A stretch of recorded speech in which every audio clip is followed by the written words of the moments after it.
On the text, we are being questioned by 876. He says, have you blokes ever heard of humility in victory? You were the better side and deserve the win. Show some class, cockroaches. Brandy, a response, a retort? Yeah. No, it's time the Queenslanders can suck eggs. When you win, rub it in. When you win. Yeah, we've got no humility today, and we're allowed to be... No. We're allowed to carry on like we are, which is not that bad, but it's time for this. And now on Breakfast with Vossy and Brandy, The Back Page with Michael Carayannis. And another one that's carrying on, I'm sure, for conveyor logistics for your warehouse automation solutions. Michael Carayannis, what a game. Wow, boys. It doesn't get much better than that. Like, the opening 40 minutes was the best 40 minutes you will ever see, and the second 40 minutes wasn't far behind it. It was outstanding. Like I wrote today, if the NRL could somehow bottle that 80 minutes and transport it to Las Vegas next year, could you imagine how much that would captivate the world, really? It is why rugby league is the best sport on the planet. Amen. Brandy used a great line in the first hour. I'm blowing a bit of smoke up, Brandy, as you know where. The start didn't stop. That is the best. Yeah. That is the best description of the game. The start didn't stop. They just went at it. I wish it had been 0-0 at halftime, to be honest. Like, we could have all said we've witnessed a slugfest for 40 minutes and no points. It's just amazing.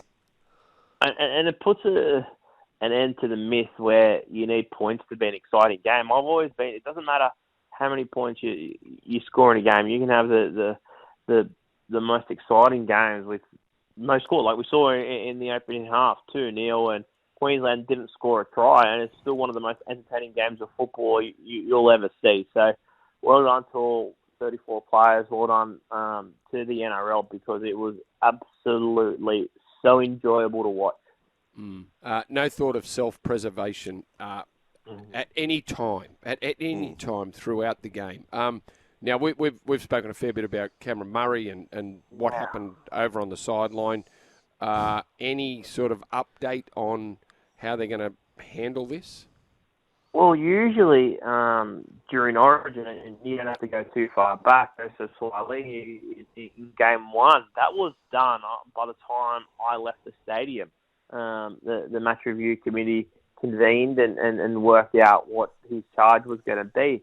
No charges yet, boys, right? Which is very interesting and very different to the way it usually works in Origin, because they try and get it out straight away, because obviously clubs have to prepare for their side to play this weekend. So very, very strange that no charges have been laid yet, which means obviously there's a lot to get through. Last night, I've been looking at all the footage from that fight on the sideline. You mentioned Cam Murray. You mentioned Hamole Olakawatu. What sort of sanctions does he face as well for getting involved from the interchange bench? So I think those guys could face a bit of a stint on the sideline for sure. Okay. Now, the fact that, let's try and get this right, the fact that it happened right in front of the Queensland bench more so than the New South Wales bench. Cameron Murray is such an obvious take because he's run a long way, but other people are getting on the text line saying, well, Felice Kafusi was on the bench at that time. He's there, he's involved, he hasn't walked away from it. Do you think they'll nitpick? Jonathan Thurston is close. Well, how nitpicking will they be, do you think? JT suspended from Channel 9. That's it, suspended. How far will they go? Will they pick this apart? Someone said the Battle of Brookvale. Well, the blokes know. Mate, there were 10, 11 charges from the Battle of Brookvale. Do you think it'll get to that level? Will we be looking at that sort of thing? I hope they don't go looking for stuff, boys. Really, I don't want to sit there and go with a microscope and go over and try and find charges to hand out. Obviously, there's going to be some. No doubt that there's going to be some, and the involvement of those on the bench are going to be looked at and scrutinised. And it's obviously so difficult for Cam Murray, because as you guys said, it was Brian Toller that got flung. Brian Toller got flung into a seat, don't forget, as well. So, if we're looking at changes... And then got set upon. Exactly right. By multiple Queensland players. So, Cam Murray took it upon himself to get to try and separate and help those two. It was Luai and To'o under assault from 7 or 8 of them. Yeah, it was all instinct there from Cam Murray. And like, I'm being serious, boys. Like, Brian To'o was very lucky he didn't get seriously injured the way he was flung. I think it was Ruben Cotter. I think potentially that he flungs into a vacant seat and he lands on the seat there, To'o. So, look, there's lots to look at. I think Capewell was on report as well for a lifting tackle on Stephen Crichton, so I think that would come under some scrutiny as well. So that's why, as I said, it's very, very rare because in recent times, the charges are out by the time you leave the stadium generally. And I think it is important that we do get that one right. Yes, it is Ruben Cotter and Jeremiah Nene who are the players that are set upon Brian To'o over the sideline. And then another 3 players come in. The Hammer, Lindsay Collins, Harry Grant comes in for inspection. It ends up 5-on-1. Now, you say that you hope they don't go looking for things, but then we almost contradict ourselves by saying, well, when you describe it like that, you probably do need to go looking for things, Michael. Let's just see how it unfolds. We'll see how it all falls. What about injuries, MC? And do you see a lot of players being rested? We said those clubs in a delicate position on the ladder can't afford to rest their players, but do you see others being rested after a game like that? Well, naturally, the smart play if you've got wins up your sleeve is to rest players, no doubt. But there's some serious news. Obviously, Mitch Moses ruptured bicep, so he's gone for the season. Parramatta have the bye this weekend, but that sort of just enhances the potential for them to finish with the wooden spoon. There's some concern around Dylan Edwards as well. He's got a knock on the knee, not named for Penrith this weekend. But, reports out of the New South Wales camp last night that he had a knock on his knee and they'll examine the severity of that. But he won't play for Penrith. Zayo's already been rested for Penrith. But then you look at some of the other sides, like Newcastle v Brisbane, neither of those sides can afford to rest a player. No. They just can't, because the loser from that game, you can almost write their season off. Manly, I know they play Gold Coast, but Manly is still in a precarious state as well in terms of where their season's at. I know Jake didn't play a lot of minutes, so you'd expect him to back up, but they need Daly Cherry Evans to back up as well. So those sides in and around the 8, provided the players are okay, I'd suggest that they'd have to back up, wouldn't they? I agree. Yes, those clubs that are sitting in that anywhere from 5th down to 13th need to play their men. They need to back up. Great text reaction here.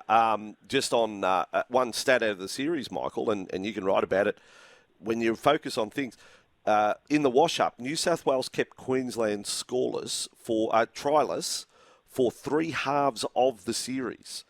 First half, Melbourne, both halves last night. And then if you want to throw in the 43-minute period where they had only 12 men, they kept Queensland scoreless for 43-minute period in game number 1.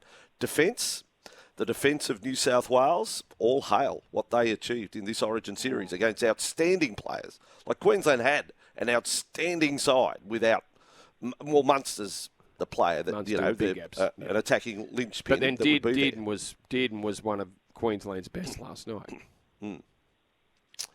Yeah, no doubt. No doubt. Michael Maguire, I'll throw this at you. Think Parramatta regret? Do you think if anyone's looking for a club coach right now, would they be thinking, maybe we should have just waited or gone a little harder at Michael Maguire? 30-0, New Zealand beat Australia. He's got that, feather in the cap. Just over 6 months later, a 2-1 New South Wales series win, having lost the first game. Pretty good. Pretty good to have in your resume. I think Michael Maguire, boys, and I mean this with the greatest respect, is a premiership winning coach in terms of you're parachuting him in if you think you can win a comp in the next 2 or 3 years. I just think he's got a knack and he's shown to get the best out of the elite players. Whether his style can build a club from the bottom up, I'm just not sure. But if I'm a club that thinks that they can win a premiership and they just don't have enough to get across the line as it is, he'd be the first coach I'd hire. We spoke about Madge earlier on, MC, and I said I reckon the best thing that Michael Maguire did this year was keep those players that he dropped out of his team involved. I think for team harmony, the fact that he kept players like Cameron McInnes was around for game 2. Other players have stayed in. Homoli Olakuatu was overlooked. And, you had Manly coming out, which your club has to back your player and say, well, it was a disgrace that he was treated this way. Yet here's Homoli all smiles in the sheds. And so he doesn't think it's a disgrace. Homoli would be disappointed he was dropped. But to keep those players involved, I think just created a stronger unit for New South Wales. And I think the fact that he had the likes of, in game 1, he had Nathan Cleary was around, Tom Trbojevic was around. These guys that potentially would have featured in the series but were injured or still invited to be part of that side, with knowing full well that they weren't going to play any part of the series, really. And to have them in and around as well, look, it's been a great approach from Michael Maguire, and he just knows how to get the best out of players in that short camp-like window. He's an expert at it, and I've really enjoyed seeing a different side of Michael Maguire. We've dubbed him Origin Madge. Origin Madge is far more entertaining than NRL Madge. NRL Madge is a bit dour and a bit of hard work, where Origin Madge is, he's thrown a few barbs, he's played the game a bit better and publicly and the like. Good point. It's been good to watch. NRL, to be fair to Madge, NRL Madge did have the Tigers. Even at South. No, but even at South, Brand, he was boring. I'm going to say that. If Michael's listening, he was boring. Really. But what it does to He's your personality. He's a lover of ancient Chinese history, mate. That's his first love, ancient Chinese history. You're winning 3 games a year. What's that going to do to your personality?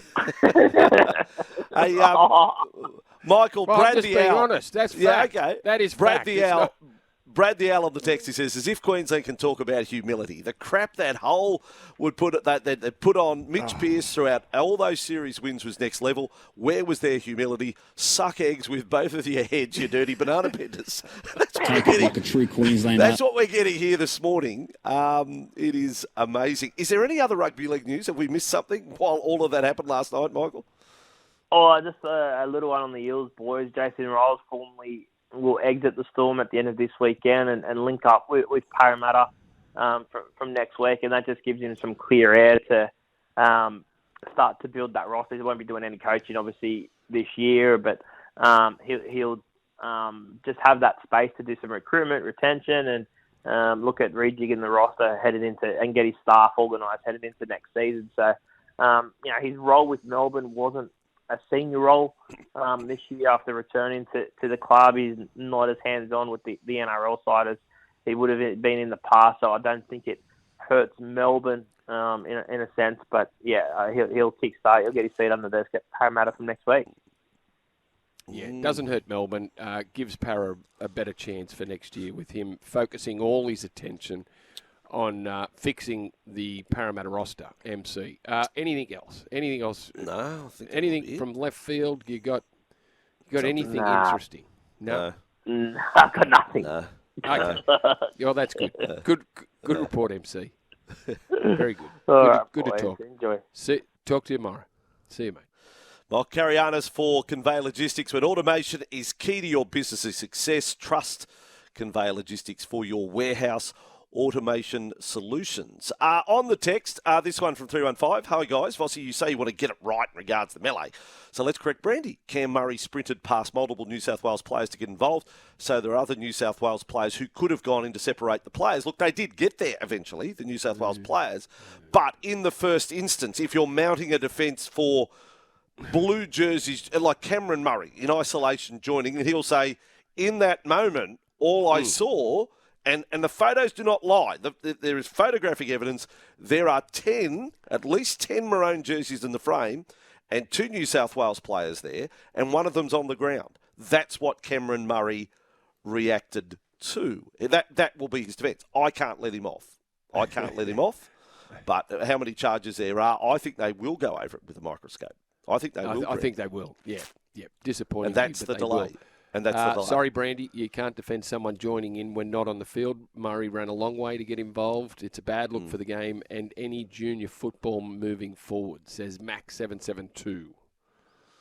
Yeah, right. There we go. Vossy, we are here for Bryden's Lawyers, unable to work due to injury or illness. Contact Bryden's Lawyers. That number, 1-800-848-848.